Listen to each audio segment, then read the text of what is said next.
On s'est aperçu qu'il y avait un certain nombre d'usages, et notamment des pêcheurs de loisirs, qui utilisaient certaines parties de l'aire marine protégée. Et après donc, plusieurs enquêtes et plusieurs suivis très particuliers de niveau scientifique, on s'est aperçu qu'il y avait qu'il y avait quand même beaucoup de monde qui pêchait, c'est-à-dire entre 60 et 140 bateaux par jour en période estivale, et deux, que certains habitats, certains milieux naturels de notre aire marine protégée pouvaient être impactés, en particulier l'habitat coralligène, qui est un habitat méditerranéen très particulier, très fragile et très important au niveau écologique. Il y a de nombreuses espèces qui vivent là-dedans.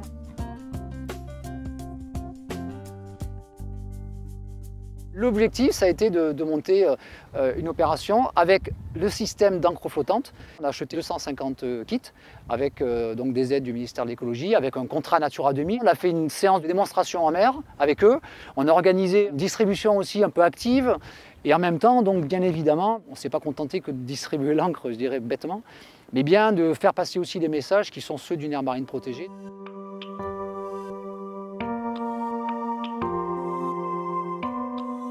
Nous, à notre niveau de l'association Cardon Fishing, nous avions déjà développé, par l'achat d'encre qu'on a fait faire à notre demande auprès d'un artisan, et nous avons commencé depuis un an à développer la pêche en encre flottante.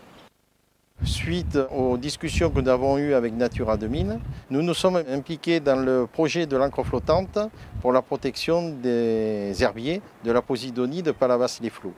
Et nous nous sommes impliqués là-dedans pour voir s'il était possible de développer une pêche sans ancrer, donc la pêche à l'encre flottante. Ça permet de protéger l'environnement de la mer au niveau de la Posidonie quand vous êtes dans une zone de ce genre-là. L'encre flottante que nous venons de mettre à la mer est une encre flottante que nous a donnée Natura 2000. Voilà, donc elle correspond à la longueur du bateau. L'amélioration que ça peut apporter, c'est déjà de diminuer la dérive, les cannes à pêche qui sont plus stabilisées, et ça permet d'avoir une pêche qui peut être plus ou moins meilleure en fonction du temps.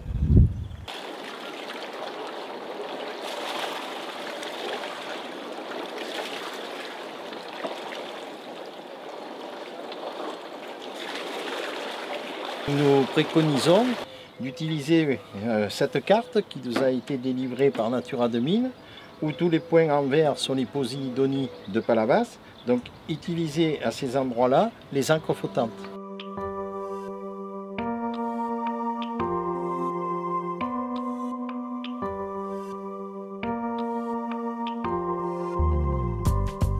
Déjà on utilisait l'encre flottante en tant qu'ancien pêcheur. Ensuite nous avons eu conversation, rencontre, rendez-vous avec Natura 2000 pour les fameuses encres flottantes. On nous en a donné 5 que nous avons utilisées à bon escient. On s'est impliqué dans ce projet parce que nous avons le souci de l'environnement.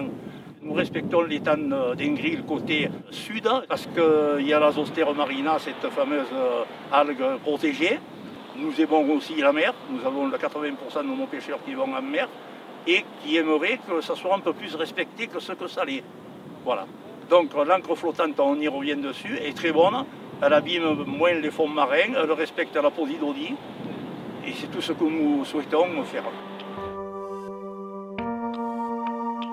Ce système d'encre flottante que nous avons mis en place au Cap d'Agde peut être utilisé dans d'autres sites à partir du moment où évidemment il y a de la pêche de loisirs.